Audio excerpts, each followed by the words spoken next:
Hey familia, Igni here. The nerfs for January have been announced for Shadowverse, what else? And the cards that are being hit are Magic Illusionist, going down from 2 defense to 1 defense. Immortal Thane, going up from 7 cost to 8 cost. Bahamut, yes, going down from 13/13 to 9/9 and no longer destroying any amulets. And Arya and Bloodwolf are being restricted in Unlimited, meaning that they can only be played once in a deck. What does this mean? What are my thoughts? So the reason why Magic Illusionist, Immortal Thane, and Bahamut were nerfed, and you can read these in the full patch notes, I'll link that in the description as well, is that before Chronogenesis and before Starforged Legends, they had this old design philosophy of printing really powerful cards to push certain archetypes. But that printed really strong cards, which ended up warping the metagame a lot. They steered away from that with Starforged Legends and Chronogenesis. After steering away from that, it's not really any surprise that the cards from Rage of Bahamut and Tempest of the Gods are still very, very strong, so they're finally correcting that now. And it's about time, too. So the 3 cards that have been hit are from the top 3 decks in rotation format right now, so that's Mid Shadow, Burn Rune, and Ramp Dragon, and Bahamut is basically a dragon card, right? So, and it's also just because rotation is slower, it's being run in everything. Magic Illusionist, going down to 1 defense, this being a lot less of a threat board presence-wise, because now it can just die to 1-drops, which is huge.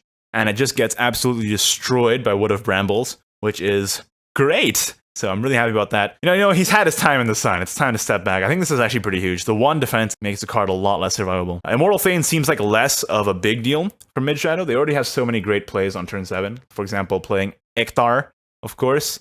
But I think it's going to matter a lot more than people realize. Just the 1 turn delay, the extra cost, and while it's still a good card, I think you will feel it when you play Mid Shadow. Dragon now, let's talk about Bahamut. Well, it's a neutral card, but you know. Yeah, this is huge. So going from 13/13 to 9/9, that's a whole 4/4 stat points. Zeus survives if it trades in. It now dies to Evolved Aegis. It's gonna be great. I think the more interesting thing to talk about is the fact that it no longer destroys amulets, which is a good thing and a bad thing. Feels like less of a nerf, this amulet part, than it is just an outright change in the way the card behaves and functions completely. The nerf aspect of this is that it no longer destroys stuff like Support Cannon, Leonidas Resolve, Durandal. There's a lot of sword amulets that kind of benefit from this. And I feel like that aspect of it is a great change. Like for so long, non-countdown amulet styles of play have just been absolutely shut down by Bahamut, and while they're not even that great, right? Like Support Cannon, Dragon Cloud Pendant, not the best cards in the world. It's always disheartening to see one single card being able to shut out, all of these potential strategies. So I hope that people can have fun experimenting with more amulet stuff after this. But the downside, well, depending on your perspective, is that now Dragon can run a lot of their great amulets without fear of counter-synergizing with Bahamut, and it also means that Haven, which is once sort of favored against Dragon until they started running Canyon, it means that they can't zigzwang Dragon anymore with Tribunals. So before you'd be able to play like Tribunal of Good and Evil, and then they couldn't play their Bahamut. Now that's no longer the case. When Dragon played Canyon of the Dragons, they would have to think about not playing Bahamut because they might destroy their Canyon. That's no longer the case.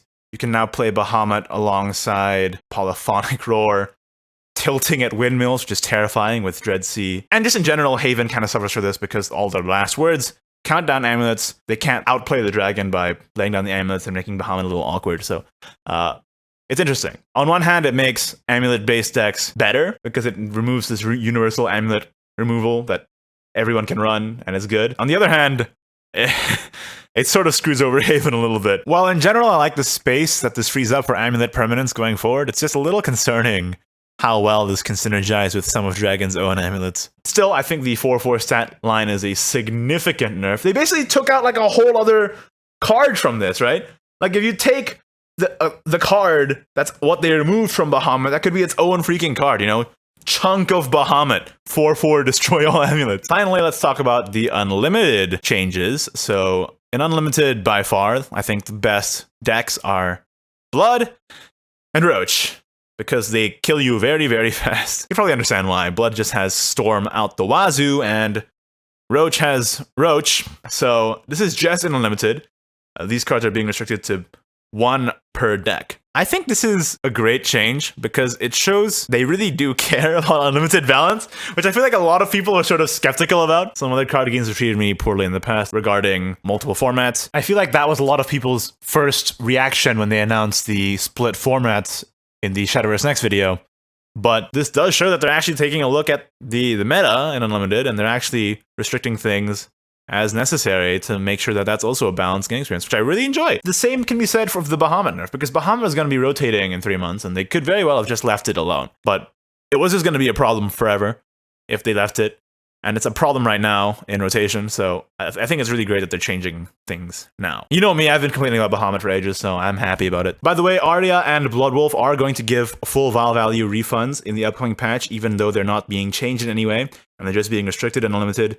They're giving away full vials for that, so that's very nice. That's about all I have to say. January is coming to a close. Things are changing, hopefully for the better. These nerfs, I think, are pretty good, and we can finally hurry up and leave these absolutely god-awful January memes behind. If I have to hear somebody quote the way at me one more time. That's it for this video. Like it if you did, don't if you didn't. Subscribe for more Shadowverse content in the very near future. I'm still working on coming back to being more regular. I'm still very, very busy, so thank you for bearing with me. Let me know what you think about the changes in the comments down below. I'll be reading those. Thank you, of course, to my wonderful patrons for supporting the channel. I really appreciate it. If you'd like to support the channel as well, you can visit patreon.com/Ignideus. Thank you so much for watching, and I'll see you next time. Bye-bye.